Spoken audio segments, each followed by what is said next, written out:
Change হয়ে সকাল হলো, আমরা সকলেই ভালো থাকি। দেখো আমার ছোট্ট পুজো, এখন আমি এর ভেতরেই দিচ্ছি পুজো। এই দেখো ভগবান সর্বোত্তময় সব জায়গাতেই রয়েছেন। চলো আবার তো খেতে বসবো এখন টিফিন খেতে গিয়ে দারুণ ভয় লাগছে। এখন তো আমি বেশ সুস্থ আছি। টিফিন খাওয়ার পরে কী করবো ভয় পাচ্ছি। আমি যদি সাধুসন্তের মতো শুধু ফল খেয়ে থাকতে পারতাম, মানে আমি একটা, খাবার তো খেতেই হবে। আবার খাবার খেতে গেলে যে কষ্টটা হবে সে ভয়টা লাগছে। দেখা যাক কী হয়। আজকে দেখো খাবারে রয়েছে আমার 2টো রুটি, এই গাজর, আর রয়েছে ডাল। দেখো বন্ধুরা, বলছিলাম না সকালবেলা খাওয়ার পরে ভিডিও করতে পারবো কি না। সত্যি সত্যি সকালে যে খেয়েছি, খাওয়ার পরে আমি রিলস করবো বলে সেজে বুঝে নিয়েছি, বুঝেছো। এই শরীরে এত কষ্ট হচ্ছে, খাওয়ার পরেই আমার কষ্টটা শুরু হচ্ছে। ভয়ে আমি দুপুরে খাইনি। এখন কষ্ট হচ্ছে অল্প, তখন তো খুব বাড়াবাড়ি হচ্ছিলো, তা ভয়েতে দুপুরে খাইনি। আমি খেলে যদি কষ্টটা আবার বাড়ে, কিন্তু পেটে খিদেও পেয়েছে জানো। তা ভাবছি কী করবো, একটু ফল খেয়ে নিই। বুঝে অন্য কিছু খাওয়া থেকে ফল খাওয়াটাই ভালো।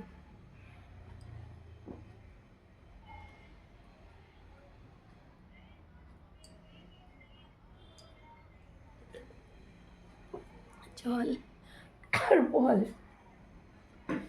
পুজো দেওয়া হয়েছে সে ফল। আজকে এই দেখো মালটা, এটাকে তোমরা কী বলো চেনো কিনা জানি না। আমি পশ্চিমবাংলায় যখন ছিলাম তখন না এটাকে তেমন একটা দেখিনি, তাই এটা আমি তখন জানতাম না। আমি এটা ব্যাঙ্গালোরে এসেই চিনেছি। বেশ বড় বড় গোল গোল হয়। দেখবে আমার রান্নার চ্যানেলে ওই জুস করেছি, এর জুস আছে, ওই জিনিসটা তো এখন এই ফলটা খাও। দেখছো খাবো কি, জলটা খেলাম তাতে আমার কষ্ট শুরু হয়ে যাচ্ছে শরীরটার মধ্যে। বুঝতে পারছি না কী হচ্ছে আমার, কিন্তু খিদেও তো পেয়েছে, না খেলেও তো মাথা ঘুরবে। কী করি বলো। ভাতটা কিচ্ছু খাবো না এখন, যদি মন চায় রাতে একটু খাবো। সকালে যা খেয়েছি ওই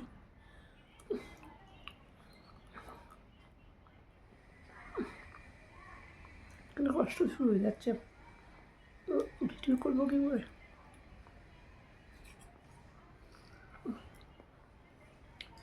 অনেক বড় বড় মুখ দিয়ে খপ খপ করে খাওয়া যাবে না, তাই চামচ দিয়ে একটু টুকরো করে নিচ্ছি এখন করে।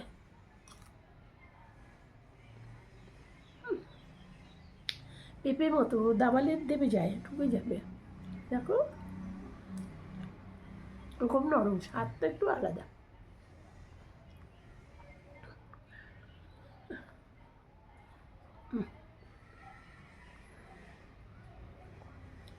ওলা খেয়েছি যে রূপোর থালাটা না অনেক দিন ধরে নোংরা হয়ে আছে, তাই জলে ধুয়ে রাখা হচ্ছে বলে, যাতে জল যতটা কম ঘাটতে হয় কখন ধুয়ে রেখে দিচ্ছি। আজকে ভাবলাম একটু মাজবো, খাওয়া দাওয়ার পরেই নিয়ে বসেছিলাম। এটা এত খারাপ লাগলো, বললাম না তাড়াতাড়ি করে আমি একটু বিশ্রাম করে কটা আগে রিলস করে নিলাম, না তার শরীর খারাপ হয়ে গেলে পারবই না। ঘন্টা খাবো, খেয়ে শুয়ে যাবো, ঘুমিয়ে পড়বো। এখন বাজে বিকেল 4টে বেজে গেছে।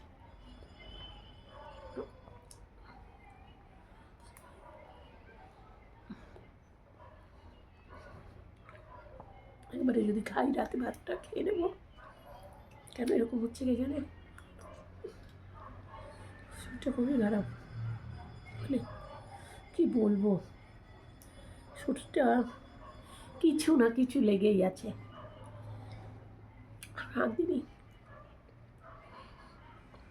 তার মধ্যে যাবো প্রয়াগরাজে কুম্ভমেলায়। এই সময় প্রয়াগরাজ না গেলে হয় বলো? এমন একটা মুহূর্ত, প্রয়াগরাজ তো যেতেই হবে।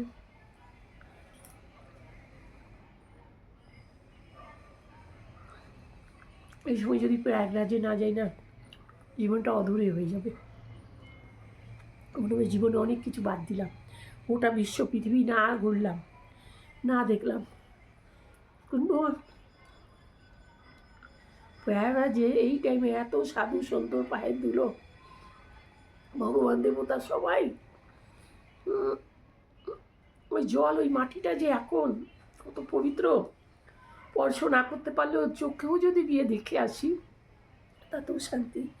স্পর্শ করতে পারবো যে সেটা আমি তো গ্যারান্টি দিতে পারছি না, কারণ আমার শরীর যা ওদের পর্যন্ত আমি পৌঁছতে পারবো না। কারণ যা দেখেছি এতদিন, ওই যে মৌন অমাবস্যাতে যা হয়েছে, মৌনী অমাবস্যায়, তা দেখার পরে আদৌ পৌঁছতে পারবো কি না জানি না। তবে কোনো যোগ ধরে যাচ্ছি না, এমনি যাবো, যোগ ধরে যাবোই ভেবেছিলাম পূর্ণিমায়। তো তখন ওই মৌনী অমাবস্যায় অনেকে গিয়েছে, কিন্তু তাও তার কাছে পৌঁছতে পারেনি। তার কারণ হলো সব বন্ধ করে দিয়েছে, আর বলেছে যে যেখানে আছো সেখানে স্নান করে নাও। একই হবে জানা যায় পূর্ণিমাতেও, হয়তো হবে না, হয়তো হবে, হয়তো আরও প্রিপারেশন ওনারা নিয়েছে যাতে সবাই ওখানে স্নান করতে পারে। আবার এমনও তো হতে পারে তারও বেশি লোক এলো, অতটা লোকের প্রিপারেশন নেওয়া নেই, অসম্পূর্ণ কাজ হতেই পারে। এটা তো ওনারাও আন্দাজ করতে পারছে না, এটা সরকারের কোনো দোষ নেই, কারণ ওনারা আন্দাজ করতে পারছে না কত লোক আসবে, কী করে আন্দাজ করবে। ওনারা যে আয়োজনটা করেছে আর আমরা যে সেখানে যেতে পারছি, আমরা জানতে পেরেছি, এটাই তো অনেক, আর কি চাই, তাই না? আর ওখানে গিয়ে যে মারা যাচ্ছে সেটা তো কোনো খারাপ কাজ নেই। হ্যাঁ, পরিবারের জন্য খারাপ, যারা রইলেন তাদের জন্য সত্যিই খারাপ ও দুঃখজনক ব্যাপার, কিন্তু সেই দুঃখটা পূরণ করার মতো নয়। কিন্তু যিনি মারা গেলেন তার জন্য তো কি যে ভাগ্য তাদের, সে আর বলারই নেই। আনন্দ করে গিয়ে ওখানে ওইটুকুন টাইমের মধ্যে ব্যাস, কোনো কষ্ট না, জ্বালা যন্ত্রণা, রোগ ব্যাধি, নানা কিছু দুঃখ কিচ্ছু নয়, ওইটুকুন টাইমে ওনারা ওইরকম একটা পবিত্র সাধুসন্তের স্থানে, দেব দেবতার স্থান, ত্রিবেণী সঙ্গমে তো আদি আদি আদি আদি আদিকাল দেখে হয়ে এসেছে। রামায়ণে রয়েছে ওখানে শিব সপরিবারে এসে স্নান করেছে, তাই না? তো এমন একটা পুণ্যস্থানে, মানে ওটা গঙ্গা দেবীকে যখন নিয়ে আসেন ওই টাইমে, ভগীরথ যখন গঙ্গাকে নিয়ে আসে ওই টাইমের কথা বললাম। তো যাই হোক, কবে আজকে রামায়ণ, আজকে প্রায় 12-13 হাজার বছর হয়ে গেল। আমাদের তো গীতা মহাভারতের কথা বলছি, সেটাই আমাদের 5,000-এরও বেশি বয়স হয়ে গেছে, 5,500-এর। আর সেটা তো তারও অত আগের, তাই না? তখন গঙ্গাকে নিয়ে এসেছিলেন তখন নয়, তারও অনেক অনেক অনেক হাজার বছর আগে গঙ্গাকে ভগীরথ দিয়ে এসেছে। ভগীরথ গঙ্গাকে কীভাবে এনেছে,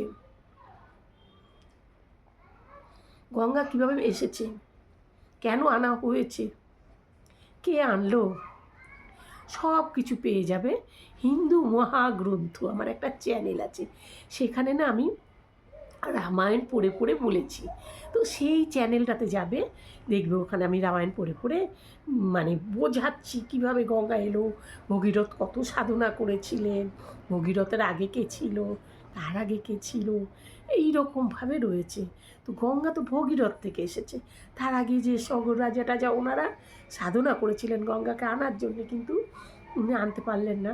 সগর রাজার যে সহস্রপুত্র ছিল সব ভস্য হয়ে গিয়েছিল, তাদের উদ্ধার করতে গিয়েই যে ওরা সব তীর্থ বারবার, গঙ্গাসাগরে একবার, গঙ্গাসাগরে গিয়ে যে এই জায়গাটা মিশেছে সেটা হলো গঙ্গাসাগর। তার আগে ওই যে গঙ্গাসাগরে মিশেছে তার আগে ভগীরথের বংশধরকে উদ্ধার করে গিয়েছে ওই টাইমে গঙ্গা। আর ওই টাইমেই কিন্তু ওখান থেকে পদ্ম নামে এক মুনি গঙ্গাকে ওখান থেকে ভাগ করে নিয়ে যাচ্ছিল যখন গুপ্তভাবে, আর গঙ্গা তখন ভেবেছিল ওটা পথ, পরে যখন জানতে পারলো ভুল পথে যাচ্ছে, ভগীরথ যখন বললেন যে মা তুমি কোথায় যাচ্ছ মা, আমার বংশকে উদ্ধার হবে না, গঙ্গাদেবী আরে আমি তো তাহলে ভুল পথে যাচ্ছি, তাহলে ওই মুনি আমাকে নিয়ে যাচ্ছে। তখন ওই মুনিকে কিন্তু গঙ্গাদেবী অভিশাপ দিয়েছিলেন। ওই মুনি কোথায় নিয়ে গেছে গঙ্গাকে বলো তো? ওই মুনি নিয়ে গেছেন বাংলাদেশে, গঙ্গাকে নিয়ে গেছে, বুঝলি?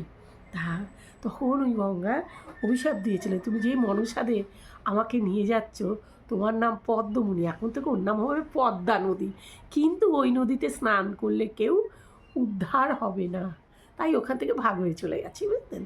তো ওই কাহিনিগুলো পুরোটা আমি পড়ে পড়ে, মানে আমার তো নলেজ নেই, আমি বই পড়ে যেটা বলেছি, তো বই পড়ে পড়ে আমি ওখানটাতে কিন্তু বলেছি। তো তোমরা যদি দেখতে চাও হিন্দু মহাগ্রন্থ বলে সার্চ করো, তো সেখানটাতে পেয়ে যাবে হিন্দু মহাগ্রন্থ, বুঝতে পারলে? তো ওখানেও এইভাবে গঙ্গা আসছে, আর ওইভাবে করে সবাই স্নান করেছে মুক্ত হওয়ার জন্য, বুঝতেই পারলে? প্রয়াগরাজে সেই স্নানে যারা পড়েছে তারা যে কত ভাগ্যবান কল্পনা করতে পারবে। চোর ডাকাত গুন্ডা বদমাস খুনি তারাও যদি করে থাকে তারাও মুক্তি হয়ে যাবে, মানে এমন একটা স্থান। আর যারা পুণ্যবান তারা তো হবেই, তো যারা মারা গেছেন দুঃখ, সত্যিই দুঃখ পরিবারদের জন্যে, সত্যি দুঃখের ঘটনা, কিন্তু যে মারা গেছেন তার জন্য খুব পুণ্যের ঘটনা। আমাদের মৃত্যুর পরে আমরা স্বর্গে গিয়ে কী করবো? মৃত্যুর যে আমাদের 43 দিন পর্যন্ত আমাদের ক্রিয়াকর্ম যা কিছু হওয়ার পরে যে আমরা 43 দিন পর্যন্ত এই পৃথিবীর কাছাকাছি থাকবো, তারপরে তো আমরা সেই আমাদের বিচারের আয়োজন হয়ে যাবে না, আমাদের কত রকম শাস্তি হবে। আমরা যে এত মাছ মাংস যারা খেয়েছি, আমাদের মাছ যে তেলে ভেজেছি আমাদের ওরকম করে তেলে ভাজবে, আমাদের তখন সবাই বলে দেহ থাকবে না, আত্মাকে কী করে দেবে? না, ওখানে আমাদের আবার দেহ দিয়ে দেবে, এই দেহটা স্থূল দেহটা এইখানেই থেকে যাবে, সূক্ষ্ম দেহে আমরা ওখানে আবার দেহ পাবো, আর সেই দেহটাকে ওইভাবে এখনের যা জ্বালা যন্ত্রণা কষ্ট যেটা, সেই সেম জিনিসটা আমরা পাবো। তো মাছকে যেভাবে ভেজেছি আমাদের সেইভাবে ভাজবে, আমরা যত মাংস খেয়েছি আমাদের ওইভাবে করে ওখানে বাঘ সিংহ কুমির এরা থাকবে, ওইভাবে আমাদের গা থেকে মাংস করে করে খেয়ে নেবে, যত কিলো যত মন যতটা মাংস আমরা এই জন্ম নিয়ে খেলাম ততটা আমাদের দেহ থেকে খাবে, ততটা দেহেতে আমাদের থাকবে না, এই দিক দিয়ে খেতে থাকবে ওই দিক দিয়ে মাংস গজাতে থাকবে, এই দিক দিয়ে খেতে থাকবে ওই দিক দিয়ে মাংস গজাতে থাকবে, যত টাইম পর্যন্ত দিন পর্যন্ত আমাদের অতগুলো মাংস না খাওয়া হবে, ওটা আমাদের একটা শাস্তি। একটা পিঁপড়ে কামড় দিলে কী কষ্ট হয় বলো তো, একটু হাত কেটে গেলে কী কষ্ট হয় বলো তো, এই কষ্টগুলো আমাদের ভোগ করতে হবে। আমাদের বলতে যারা আমরা মাছ খেয়েছি মাংস খেয়েছি, আমিও তো খাই, আমি তার মধ্যেই পড়ি, বাইরে নয়। এই ভোগগুলো করতে হবে। আর স্বর্গের যে ওখানে যে আমাদের এখানে যে 1 বছর, ওখানে কিন্তু 1 দিন, সেই হিসেবে আমাদের যে কত বছরের জন্যে যে তোমার মাথার ওপর সূর্য, এত দূরে সূর্য থাকলে আমরা রোদে থাকলে গাছ পুড়ে যায় না, চৈত্র মাসে কেমন হয়, আর সেটা কিন্তু আরও কাছে থাকবে সূর্য, আমাদের আরও তাপ দেবে, আর পায়ের তলায় থাকবে দগদগে আগুন, সে আগুনের ওপর দিয়ে হাঁটতে হবে, আর মাথার উপরে সূর্য, এই তাপের মধ্যে ছুটে বেড়াবে সেই আত্মাটা যে একটা দেহ দিয়ে দেবে সূক্ষ্ম দেহ, সেটা নিয়ে সেই জ্বালা যন্ত্রণা ভোগ করবে সেই শরীরটা, বুঝতে পারলে? আর যখন ওইটা ভোগ করবে, কষ্টটা ভোগ করবে না, যে কী কষ্ট সে বলার নয়, এখনের অনুভূতি দিয়েই বোঝা যাচ্ছে কীটা, মানে কতটা কষ্টদায়ক। তারপরে যারা মিথ্যে কথা বলেছে তাদের জিভগুলো টেনে টেনে চিবে সাঁড়াশি দিয়ে, এই বড় বড় সাঁড়াশি তা গরম করে আগুনে জিভে দেবে, দিয়ে টেনে জিভ চিবে মিথ্যে কথা, যারা চরিত্রহীন তাদের সেই জায়গাগুলোকে ওই রকমভাবে অত্যাচার করবে, বুঝতে পারলে? এত ভোগ আমাদের কপালে আছে, স্বর্গ নরক মর্ত বলে কিছু হয় না বর্তমান, না কোনো দিনও না, আছে আছে আছে, আর সেখানে গিয়ে আমাদের সেটা ভোগ করতে হবেই হবে, হবেই হবে, যত আমরা যেখানে যাই। তো এই ত্রিবেণী সঙ্গমে, মানে এখানেই আমাদের আছে সূক্ষ্মরূপে সরস্বতী নারী। হ্যাঁ, আর এখানে গঙ্গা যমুনা, এই যে যে ত্রিবেণীর এই যে তিনটে খাঁজ, এই হলো মাঝখান।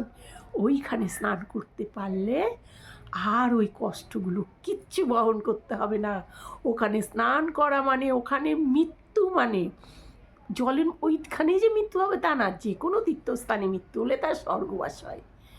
হ্যাঁ, স্বর্গে গিয়ে তার একটা পুণ্যও তো থাকে, যতদিন তার ওই পুণ্যটা থাকবে ততদিন স্বর্গে থাকবে, আবার পৃথিবীতে চলে আসতে হবে এই মত্তলোকে জ্বালা যন্ত্রণা সহ্য করার জন্যে। কিন্তু ত্রিবেণীর ওই জায়গাটা, এই যে সঙ্গম স্থানটা আমাদের, এই জায়গায় এখানে স্নান করলে আর আসতে হবে না, তা পারাত্ম হয়ে যাবে সে একেবারে গোলকধাম। স্বয়ং নারায়ণ যেখানে আছেন গোলকধামে শঙ্খচক্র গদা পদ্মধারী হরি, সেখানে যাওয়া হবে আর তাকে পাওয়া যাবে। আর সে আত্মা বলে আর কিচ্ছু থাকবে না, সে তাকে পুরো মুক্ত করে দেবে, আর এই পৃথিবীতে আসতে হবে না। তো সেই জায়গা যাওয়ার মতো কপাল তো আমার নেই। একটু যদি দর্শন করে আসি চোখটা অন্তত সার্থক হবে, সেই জন্যে আমার যাওয়ার খুব ইচ্ছে। এখন দেখি উনি কি করেন। আমি আসার পরে ওখানে যেতে পারলে তো তোমরা জানবে, আর ওখান থেকে আসার পরেও তোমরা জানবে কি হলো, আদেও ওখানে যেতে পারলাম কি না। হ্যাঁ, সেই শুভ সময় যদি নাই পারি তাতে কি হয়েছে, ওই স্থানটাই 45 দিনই কিন্তু শুভ সময় চলছে, ওটা একেবারে বক্ষম শুভ সময়, তাই না? তো ঠিক আছে, তো অন্তত তখনও যদি করে আসতে পারি তাহলে তো জানাবো তোমাদের। ওই জন্য আমি ভাবলাম একটু আগেই চলে যাই, কেন ওই পূর্ণিমার সময় স্নান করতে দিচ্ছে না, যেতে দিচ্ছে না, ওটা পৌঁছতেই পারলাম না, যেতেই পারলাম না। তার থেকে এদিকে তোমার পূর্ণিমা চলে গেলে অন্ধকার রাত পড়ে যাবে, তার আগেই জ্যোৎস্না রাতে রাতে, অন্ধকার রাতের মাহাত্ম্য জ্যোৎস্না রাতের মাহাত্ম্য একটু আলাদা হয়, সবার জন্যে নয়। যাদের জ্যোৎস্না রাত ভালো তাদের জন্যে, আর যাদের অন্ধকার রাত ভালো তাদের জন্য আবার অন্ধকার রাতটাই কিন্তু ভালো। এইরকম একটা কিন্তু জন্মসূত্র হিসেবে আমাদের ভাগ করা থাকে। তা আমার জ্যোৎস্না রাতটা ভালো, আমার জন্য শুভ। তা আমি যেতে না পারলাম, দর্শন করতে পারি একটু দেখি, জানি না গো আদেও। একটু ওপরওয়ালা তোমরা যদি আশীর্বাদ করো, আর ওপরওয়ালার আশীর্বাদ থাকে, পারবো যেতে খুব মন চাইছে, বুঝতেই পারছো আমার মতো রুগ্ন মানুষ, হ্যাঁ, যে চলতে পারি না, হুইল চেয়ার ছিলাম, উঠে দাঁড়িয়েছি, কোনো রকম ঘরে ঠেকা কাজ চলে, শরীরের পরিস্থিতি সবই তো তোমরা জানো। তো কী বলি বলো, রাখে হরি মারে কে, সে যদি নিয়ে যায় চোখ সার্থক করে আসি তাতেও ভালো, আর যদি মরে যাই তাতেও ভালো, তো আরও ভালো, খুবই ভালো, খুবই খুশি খুশি খুশি, পৌঁছানো যত তাড়াতাড়ি চলে যেতে পারি, তাই না? তো ঠিক আছে, তো আমি এখন ফলটা খেয়ে নিই। ফলটা খেয়েছি না, তো পেটের জ্বালাটা একটু কমেছে, খিদে পেয়ে গেছে আসলে, কিন্তু ভয় খাচ্ছি না, খাওয়ার পরে না কিছু হচ্ছে, আর কতবার বলবো, অন্য ভিডিওতে বলেছি গো, প্রচুর কষ্ট হচ্ছে, এখানে খাওয়া দেখলে আমার ভয় লাগছে। মনে হচ্ছে সাধু সন্তের মতো যদি ফল গিয়ে কাটিয়ে দিতে পারতাম তো।